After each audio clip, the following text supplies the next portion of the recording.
Hello বন্ধুরা, সকলে কেমন আছেন? অন্য আরও একটি রেসিপি নিয়ে আমি আবারও হাজির হলাম। নরম তুলতুলে ফুলকো লুচি আমার মনে হয় সকলের প্রিয়, আর সেই রেসিপি নিয়ে আজ আমি হাজির হলাম।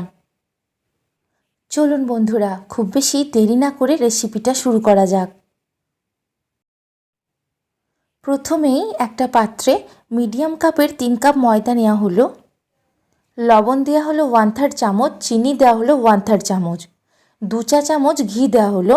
এর পরিবর্তে আপনারা তেলও ব্যবহার করতে পারেন। প্রথমেই শুকনো মিশ্রণটি খুব ভালোভাবে মেখে নিতে হবে, যাতে এর মধ্যে কোনো প্রকার লাম্পস না থাকে। এবার ঈষদুষ্ণ জল অল্প করে করে দিতে হবে, আর ঠিক এইভাবে মেখে নিতে হবে। একবারে সমস্ত জল দেওয়া চলবে না। দেখে হয়তো বুঝতেই পাচ্ছেন ময়দা খুব ভালোভাবে মাখা হয়ে গেছে। ঠিক এইভাবেই মেখে নিতে হবে। এবার 15 মিনিটের জন্য ঢাকনা দিয়ে রেখে দিতে হবে।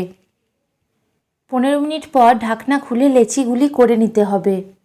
প্রথমে তেল দেওয়া হয়েছে, এবার লেচিগুলি নিয়ে ঠিক এইভাবে গোল গোল করে বেলে নেওয়া হলো। ঠিক এইভাবে। আপনাদের বোঝার সুবিধার্থে আরও একটা দেখানো হচ্ছে।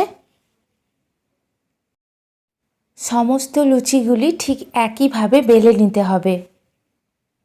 সমস্ত লুচি বেলা হয়ে গেছে, এবার ডুবো তেলে ভেজে নিতে হবে। তেল গরম হয়ে গেছে, এবার লুচিগুলি ভেজে নিতে হবে।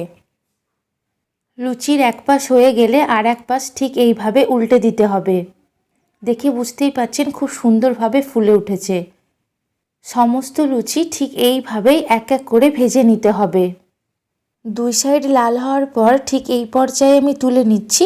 আপনারা চাইলে সাদা অবস্থাতে তুলে নিতে পারেন আপনাদের পছন্দ অনুসারে। সমস্ত লুচি একইভাবে ভাজা হয়ে গেল। এবার শুধু পরিবেশনের পালা। বন্ধুরা, আমিও চাইবো আপনারাও তৈরি করুন এই নরম তুলতুলে ফুলকো লুচি, আর আমাকে কমেন্ট বক্সে জানান। অন্য দিন আবারও দেখা হবে অন্য রেসিপি নিয়ে। বিদায় নিলাম। ভালো থাকবেন সবাই। ধন্যবাদ।